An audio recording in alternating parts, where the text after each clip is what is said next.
Sulianti, sehat bareng iRadio. Kita perlu, masyarakat itu perlu kesadaran dalam pemilihan obat. Karena berdasarkan dari penelitian yang dilakukan, yang telah saya telusuri kayak gitu kan, memang masyarakat itu lebih dari 50% itu benar aja dia memilih obat, ya kan. Tetapi yang jadi masalahnya itu adalah ketidakrasionalan terapinya. Jadi tidak rasionalnya ini kan dinilai dari biasa paling minimal tuh 5 benar kata kami kan. Benar obat, benar pasien, benar dosis, benar rute, benar cara pemberian. Nah jadi itu yang dilihat gitu kan. Nah, yang dilihatnya itu supaya masyarakat itu benar tahu gitu kan, benar tahu bahwa kita benar memilih obat, tapi benar juga menggunakan. Nah setelah menggunakan kan pasti obat itu tadi kata Mas siapa? Rama kan, jangan cuma disimpan doang gitu kan. Jadi 7 turunan tadi. Jangan. itu kan jadi masalah, jadinya disimpan lama-lama ternyata ada yang mau pakai sudah nggak luarsa, sudah rusak obatnya segala macam. Nah itu yang kita hindari, itulah kenapa kita perlu gerakan dalam sadar obat ini gitu. Bagaimana cara kita nanti untuk mendapatkan, kemudian cara kita menggunakan, simpan dan buang. Nah maka dari itulah untuk mengatasi masalah tersebut, kita di sini tanggung jawab kita gitu sebagai seorang farmasis gitu kan, ya kan, memberi edukasi kepada masyarakat agar bisa mendapatkan obat yang benar di mana sampai kepada pembuangan tadi gitu ya. Pembuangan obatnya itu setelah habis kan dibuang, nggak mungkin kan nggak dibuang atau segala macam karena masih ada kemasan. Kemasan itu biasanya ya masih ada yang oknum-oknum tertentu yang mengemas kembali, memasukkan obat lain ke dalam kemasan tersebut. Nah itu yang kita hindari. Itulah kenapa kita harus benar dalam dagu sibu ini tadi. Nah itu nanti akan kita bahas secara dalam. Oke. Jadi buat listeners juga yang mau tanya-tanya nih ya, emang bagaimana sih menyimpan obat itu baik kayak gimana? Betul. Langsung aja chat kita di 0811 9933 901.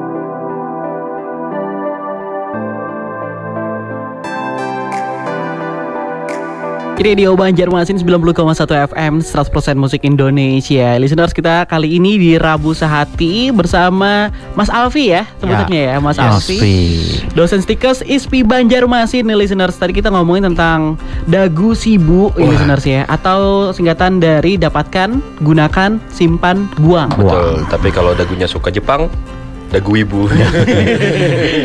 One Piece. Cocok. Masih satu frekuensi. Iya. Mas Alfi, ini kita mau tahu dulu nih, sebenarnya dagu sibu itu dapatkan, gunakan, terus kemudian simpan dan buang. Itu kalau kita, maksudnya kalau kita jabarkan lagi, dapatkan itu apa, simpan itu apa, gunakan itu apa, buang itu apa? Oke, baik. Jadi sebelum nanti kita masuk ke penjabaran da-nya itu apa, gu-nya itu apa, si dan bu gitu kan. Jadi sebenarnya kan dari dagu sibu itu sendiri ada sebenarnya sebuah program yang kita lakukan. Itu sebenarnya program itu berdasarnya dari Germas. Ya itu memang dari pusat kementerian yang memang kita ditugaskan kepada petugas kefarmasian tentunya. Nah, di mana nanti maunya itu kita itu memberikan edukasi kepada pasien melalui yang praktisi-praktisi. Nah, praktisi-praktisinya itu kan ada di apotik, terutama itu kan di apotik. Karena terkait dagu sibu, dagunya itu kan kita bagaimana cara kita itu mendapatkan obat yang benar, tempat di mana yang bujur, yang benar daripada itu kan. Yang benar itu di mana dia mendapatkan. Nah, kemudian gunakan di sini dia kita harus tahu masyarakat itu gunakanlah obat dengan tepat. Tadi kan ada kita gunakan paling minimal prinsip 5 benar tadi kan. Prinsip 5 benar berarti ada benar pasien, benar obat tadi ya, benar dosis yang diminum, kemudian benar dari waktu pemberiannya dan cara pemberian. Nah, itu gunakan. Nah, kemudian setelah digunakan otomatis kan itu juga masuk ke dalam penyimpanan nantinya. Ya kan setelah kita gunakan, kita simpan, kalau habis buang kan kayak gitu. Nah, itulah kenapa kita itu perlu mengetahui Dagusibu tadi nanti akan ada penjelasan lebih rincinya terkait masing-masing indikator. Nah, tadi itu indikator sebenarnya. Indikator da dapatkan, indikator gu gunakan, indikator si simpan itu adalah indikator juga, dan terakhir dalam pembuangan seperti itu. Oke, jadi kejawab listeners ya. Ternyata ini dari kegiatan pusat juga. Betul. Ini memang program dari Kementerian kan, Kementerian Kesehatan untuk gerakan masyarakat sehat seperti itu, Germas namanya. Oke, tadi udah jawab bagaimana mendapatkan obat yang benar, ya kan? Terus penggunaannya nih ya, penggunaan obat yang benar. Kan kalau beli obat kita tahu di mana, Ram? Di warung. Nah, itu dia yang jadi masalah kan. Apapun sakitnya, obatnya paracetamol. Nyeri. Paracetamol. Minimal lo ampicillin. Tamoxilin. Sepaket. Gimana nih Pak? Benar nggak sih Pak kalau dapat obat itu di warung gitu? Gimana? Ya baik. Kalau kita untuk mendapatkan obat itu kan memang sudah jadi rahasia umum ya. Di warung itu ada jual obat. Obatnya itu bukan hanya obat yang bebas ataupun bebas terbatas, sampai ada obat keras pun dijual di warung-warung kelontongan itu kan. Nah, itu yang kita perlu sadari gitu. Kalau kita sadari bahwa mendapatkan obat itu tidak semudah sebenarnya yang kita dapatkan. Karena kayak gini, karena kan kita itu yang perlu kita ketahui dulu dari obat itu adalah terkait yang pertama penggolongan. Nah, penggolongan obat ini jelas kita itu mendapatkan obatnya tidak sembarangan. Pertama itu adalah obat bebas. Obat bebas itu biasanya kalau kita lihat di kemasan itu ada logo berwarna hijau. Bener. Ya kan? Nah, logo berwarna hijau pada obat itu yang di kemasannya itu kan. Nah, itu namanya obat bebas namanya. Obat bebas itu bisa dibeli di apotik, di toko obat berizin, bukan toko obat yang tanpa berizin atau di warung kelontong, enggak. Karena kayak gini, kalau sudah dia itu ada apotik ataupun toko obat berizin, otomatis ada tenaga kefarmasiannya. Ada tenaga kefarmasian yang tahu itu bagaimana, mulai dari penggunaannya kan sampai penyimpanan semua tuh tahu gitu kan, bagi orang yang farmasis gitu. Nah, kemudian ada lagi yang namanya golongan obat bebas terbatas. Bebas terbatas itu dia logonya berwarna biru. Warna biru ya. Ya, kalau misalnya Mas Rama atau Mas siapa tadi? Adi, kalau mau beli obat pilek, ya, obat pilek tuh pasti dia berlogo tuh berwarna biru. Nah, warna biru tuh artinya obat bebas terbatas. Nanti penyalurannya itu terbatas kayak gitu ya. Karena di situ ada beberapa peringatan-peringatan di sana di dalam kemasannya. Nah, kemudian ada lagi obat keras. Nah, itu yang berlogo merah. Yang ada K gitu ya. Iya. Nah, itu kalau sudah masuk ke situ, nah itu adalah obat-obat yang memang hanya bisa dibeli di apotik, tidak mungkin ada di toko obat berizin, dan mendapatkannya pun harus menggunakan resep dokter. Oh, banyak syaratnya nih ya. Banyak syarat. Nah, tapi kan terkadang di warung-warung biasa kayak tadi kan ada ampicillin tadi ya. Ampicillin itu antibiotik yang berkategori obat keras. Obat keras padahal. Tapi ternyata bisa didapatkan. Bisa didapatkan di warung. Nah, kayak lawan ini, oke jelly drink. Sebelum minum ini pian minum dulu supaya kenyang. Padahal salah ya, Pak. Salah itu. Nah, itu ya, selain lagi itu kan ada lagi obat narkotika, psikotropika, golongannya itu kan. Nah, kemudian kalau yang obat lain juga obat-obat dari bahan alam misalnya, itu bisa kita dapatkan di apotik ataupun toko obat berizin. Kayak contoh obat herbal terstandar, kita singkat dengan OHT itu biasanya. OHT itu contohnya kan seperti yang untuk mengeluarkan angin dalam tubuh tuh. Nah, itu OHT gitu kan. Nah, lambangnya itu kan beda tuh, kayak bintang 3, ada lingkaran, ada bintang 3 gitu. Nah, itu logo-logonya gitu kan, mengenal penggolongan obat. Kemudian ada lagi yang namanya fitofarmaka. Nah, fitofarmaka itu adalah obat-obat yang biasanya untuk meningkatkan imun. Ada itu salah satunya ada gitu ya. Gak bisa menyebutkan merek kita di sini. Ya, jadi ada. Kemudian ada jamu kan, ada juga jamu. Nah itu kan yang biasanya untuk yang jamu-jamuan kan lambangnya tuh beda. Nah jadi kita harus mengenali itu sebenarnya. Ini obat yang bisa kita beli atau kita dapatkan gitu kan secara langsung. Karena kan kalau secara langsung itu adalah obat-obat yang terkait pengobatan sendiri atau swamedikasi biasanya yang kita sebut. Nah kemudian yang kedua itu adalah dengan memperhatikan dalam ininya tangga kadaluarsa. Itu tuh yang kadang-kadang kita nggak ngeh tuh ya. Bener. Kita kadaluarsa cuma ngehnya cuma makanan doang. Ada apa nih minum aja ya gitu lah. Insya Allah nih. Insya Allah. Sembuh. Yakin, tapi sembuhnya beda. Ya. Insya Allah banget nih. Salah, berarti kadaluarsa ini penting banget Pak ya. Iya itu kan karena kita mendapatkan obat. Kita dapatkan ternyata kadaluarsa apa gunanya gitu kan. Bener. Ya kita gak bisa minum juga kalau minum kita yang resiko kan gitu. Betul. Nah itu yang perlu kita waspadai gitu kan saat kita untuk mendapatkan obat itu. Biasanya yang ketengan gitu ya Pak, karena nggak tahu ya. Iya, nah ketengan itu yang menjadi masalah kita kan di sini itu kita lagi kesulitan dalam itu yang memantau monitoring agar tidak ada lagi yang hal seperti itu. Karena kadang-kadang kan beberapa oknum memang langsung dijadikan satu bungkus kasihkan ke pasien. Padahal kita menyerahkan ke pasien itu harus dengan kemasan. Biar tahu infonya gitu. Nah ya. itu yang kita monitoring juga. Susah untuk di trackingnya ya. Nah itu jadi belilah obat itu sesuai dengan kebutuhan juga. Ya, karena kadang-kadang lah kita tuh sakit kepala kadang-kadang obatnya tuh banyak. Iya, betul. Iya kan, biar cepat sembuh. Padahal cukup satu obat bisa mengobati satu penyakit yang diderita yang dibutuhkan kan kayak gitu. Ya. Ada beberapa obat macam ini gak cukup satu harus dua biar cepet kan. Biar cepet katanya. Nah itu juga salah tuh. Nanti itu masuk ke penggunaan tuh nanti. Nah mendapatkan itunya kita harus harus tanyakan sebenarnya itu konsultasikan dulu kepada petugas kefarmasian yang ada terutama di apotik. Keliru berarti kalau tuh. Gitu ya. Jadi listeners kalau mau beli obat, jangan lupa untuk konsultasikan terlebih dahulu ini obat kayak gimana, untuk apa, dan dikonsumsinya kapan aja. Bener banget. Selanjutnya kita bakal lanjut lagi listeners ya, ngomongin tentang obat tentunya. Jadi tetap dengerin kita di 90,1 FM.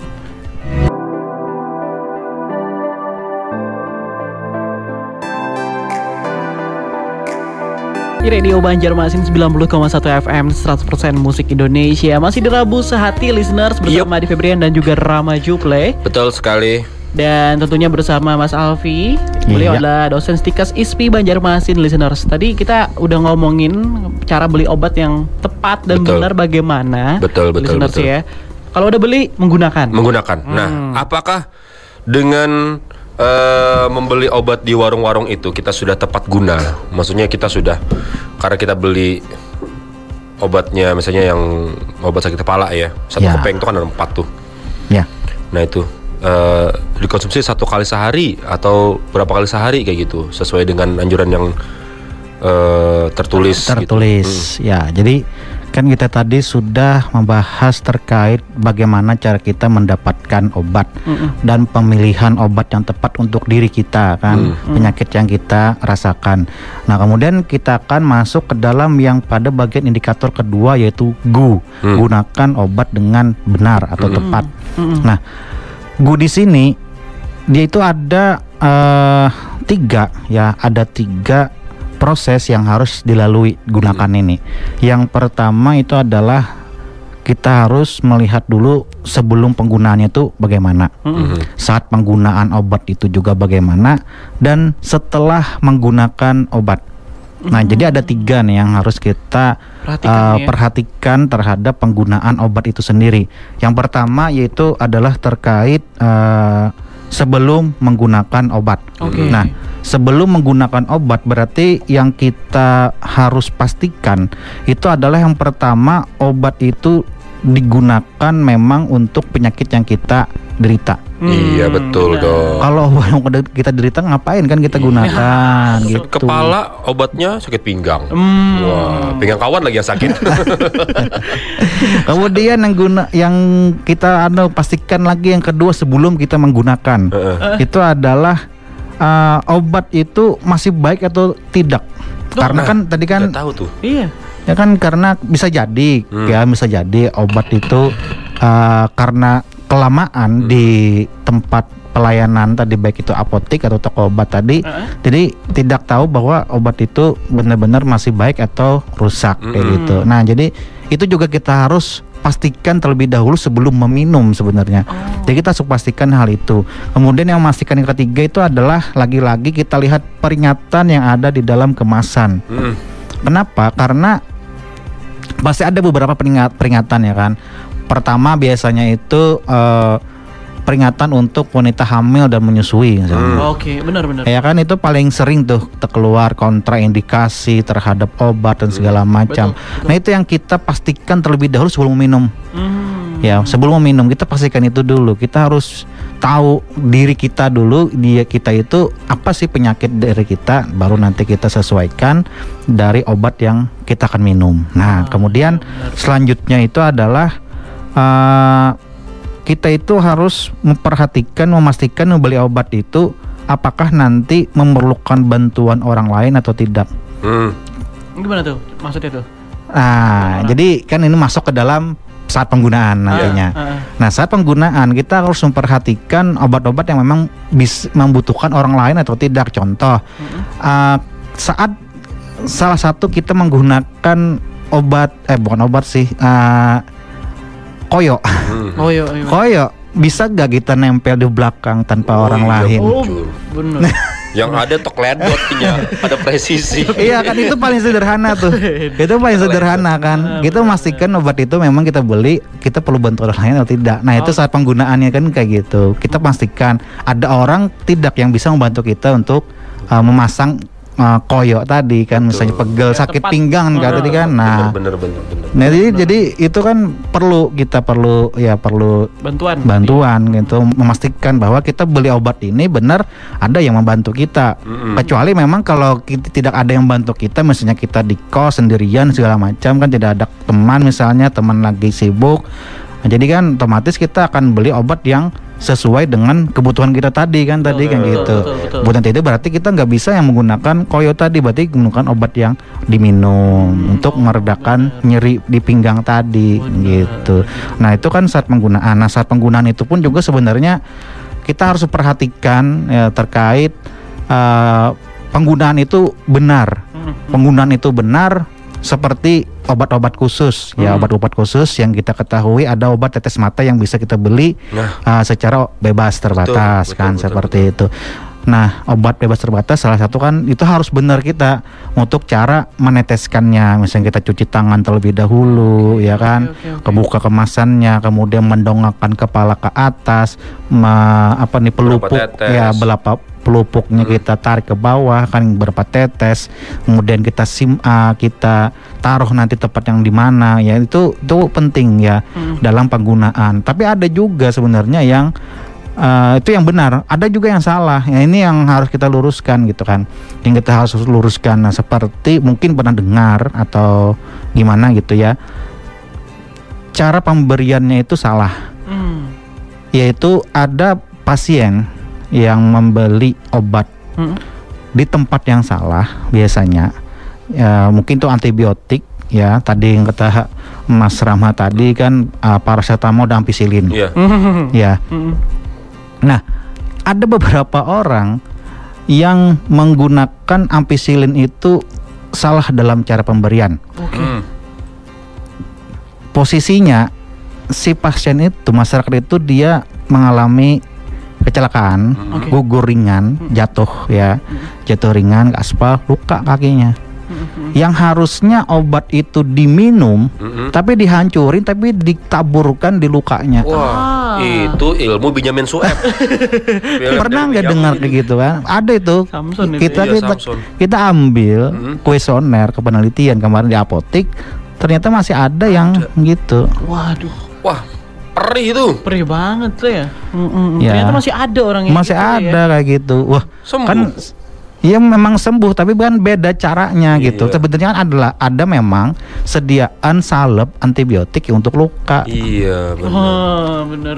Tapi memaksakan si tablet itu dihancurkan, Jadi buyar ya? ditaburkan ke tempat Luka luka. Iya, benar.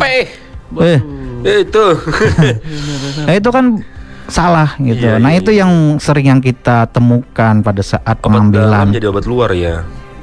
Itu obat Ya. dalam diminum kan ya. Iya, obat dalam malah jadi obat luar. Sebenarnya obat luar pun ada kita sediakan gitu kan untuk yang seperti itu. Gitu, Tuh, listener. Jadi memang Kalau Rama nih ya, jangan kayak gitu Ram. Kalau nanti enggak, saya buat merah yang saya minum. itu obat luar, buat obat dalam. Nah, tiba-tiba saya aja. Siapa tahu kan. Ya, jadi itu penting kita ketahui. Setelah itu kan, setelah kita menggunakan, baru kita ini yang terakhir itu adalah setelah penggunaannya tadi kan kita saat menggunakan, setelah penggunaan. Nah ini kita perhatikan juga. Tadi kan kita ada beli misalnya obat pilek. Itu kan pada umumnya obat pilek itu efek sampingnya adalah mengantuk. Betul, mengantuk.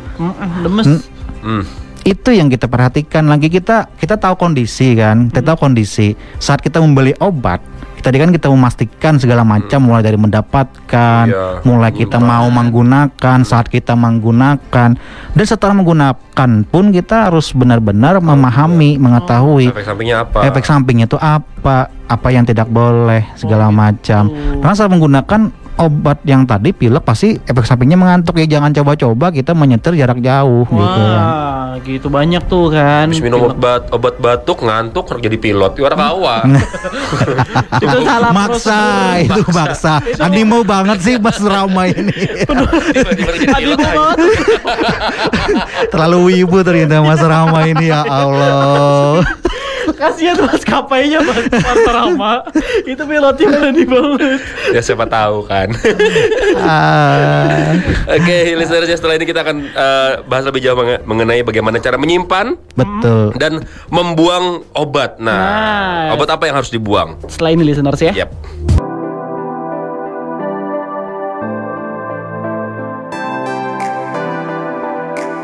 Radio Banjarmasin 90,1 FM 100% musik Indonesia. Listeners, kita masih ngomong bersama Pak Alfi dari dosen Stikas ISP Banjarmasin mengenai dagu sibu.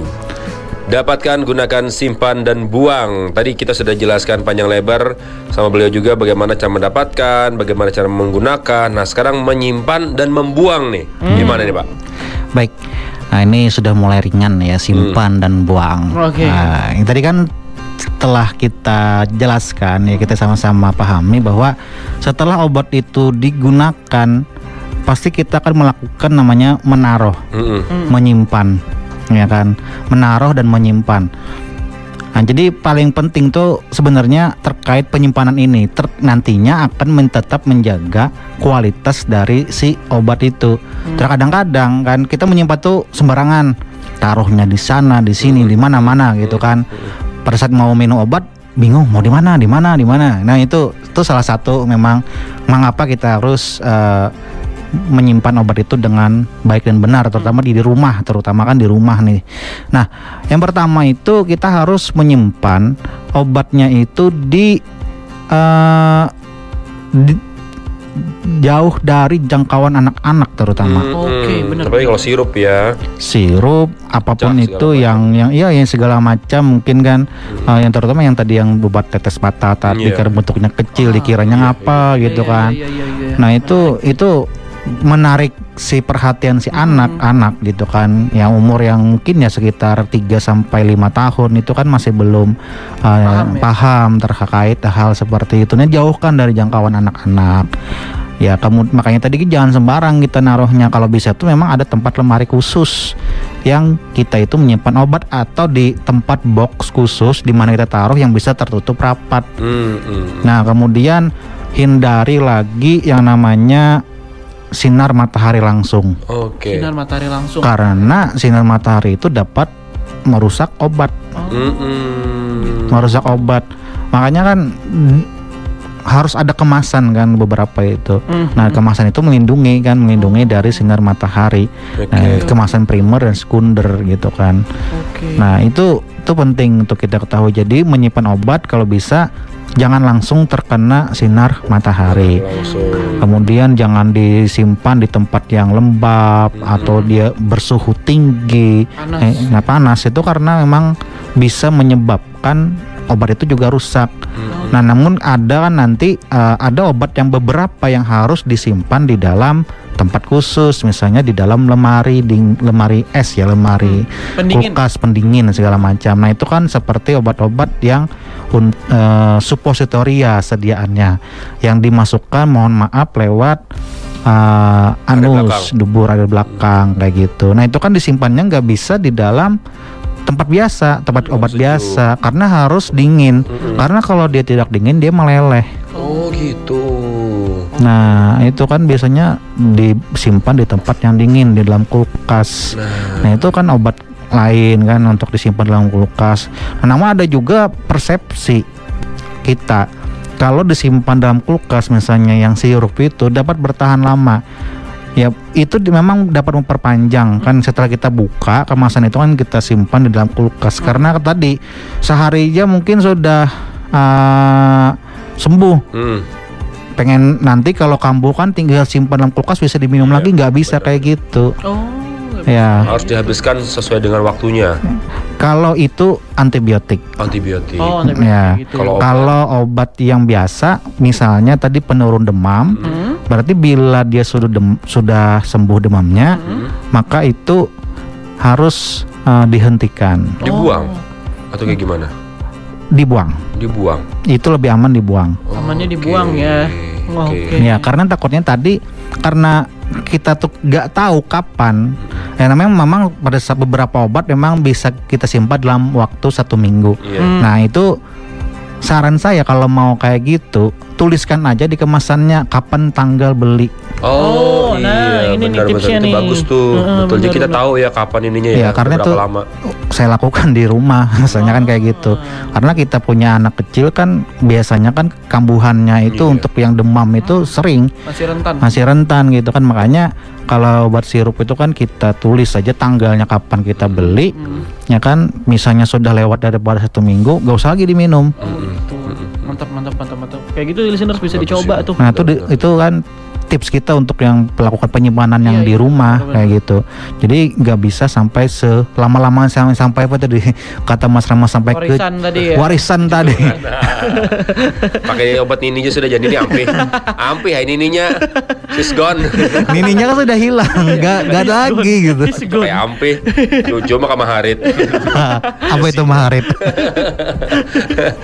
Berarti kita kalau ngebuang obat juga harus hati-hati ya Pak ya? Hati-hati. Harus ada katanya sampah medis. Ya, sampah medis itu yang di rumah sakit.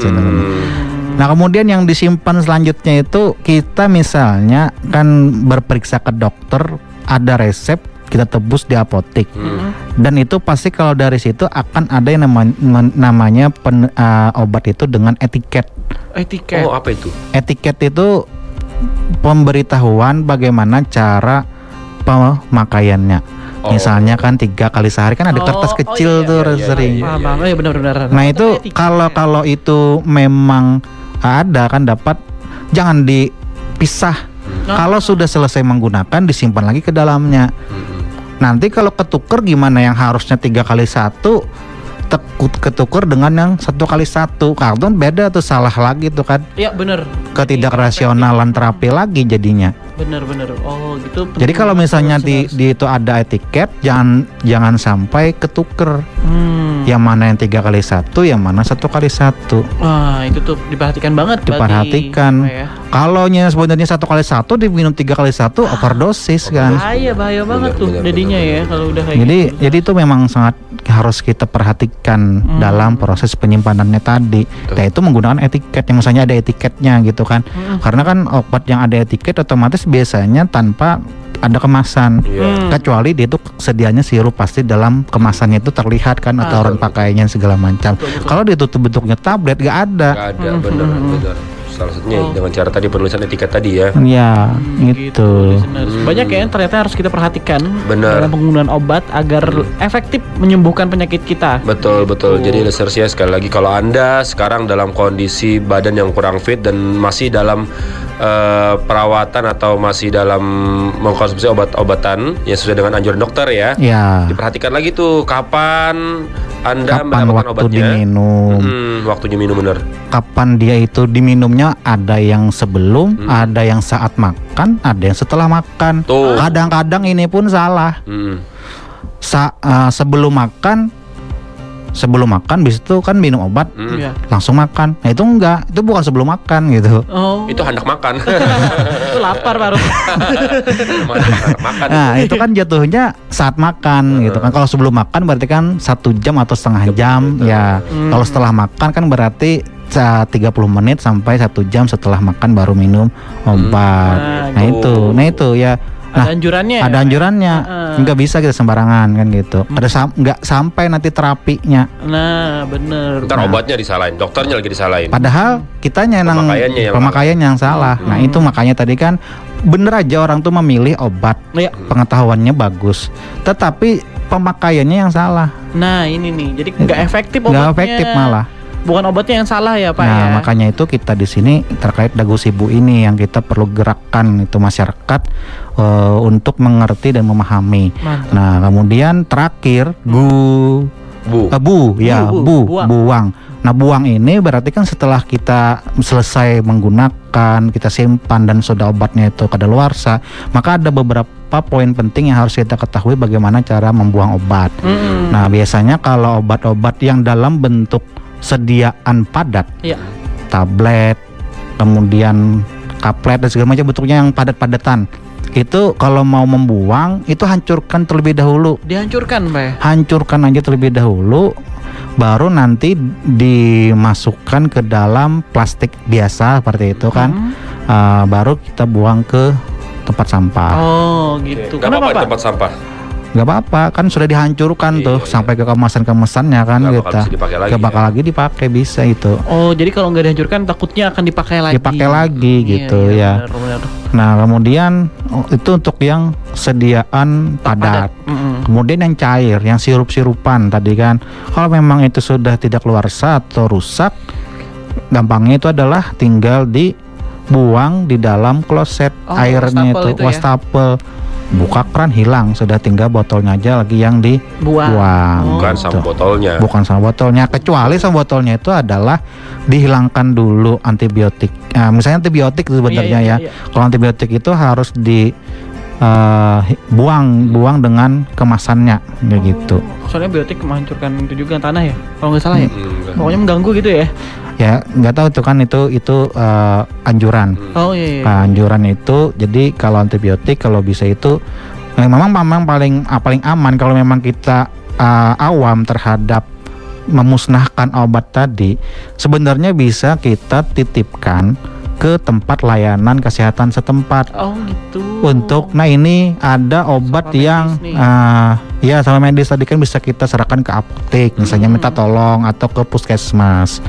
Ya, ini ada obat yang kadaluarsa di rumah, mau saya musnahkan, tapi bingung gimana caranya segala macam. Silakan aja datang gitu kan ke apotek atau puskesmas, nanti pasti tenaga kefarmasian kita menerima itu untuk membantu memusnahkan seperti itu, karena memang ada kerjasamanya dalam pemusnahan obat-obat itu. Kalau memang kita ragu untuk membuang, tapi tadi kan secara singkatnya seperti itu untuk bagaimana membuang obat yang sediaannya padat, kemudian ada yang cair, ada yang semi padat, itu yang salep-salepan. Nah itu kan tinggal kita keluarkan, kita encerkan di air, buang, udah. Itu juga cara pembuangan untuk yang sediaan semi padat. Nah itu ya terkait Dagu Sibu. Jelas banget sudah bagaimana caranya kita untuk bisa menyimpan, menggunakan, terus kemudian membuang ya untuk obat-obatan yang sudah kita terima, baik itu kita beli ataupun kita dapatkan dari dokter. Harapannya benar-benar semua listeners ini bisa mengamalkan, mengaplikasikan Dagu Sibu, dapatkan, gunakan, simpan dan buang. Oke. Pak Alvin, terima kasih ya. Iya, sama-sama Mas Ramas tadi. Ini ilmu kita sangat luar biasa. Semoga bermanfaat untuk kita dan juga keluarga. Amin. Ya, juga untuk semua listeners yang lagi proses penyembuhan, semoga cepat sembuh juga. Setelah ini kita akan gabung di Kirim Salam.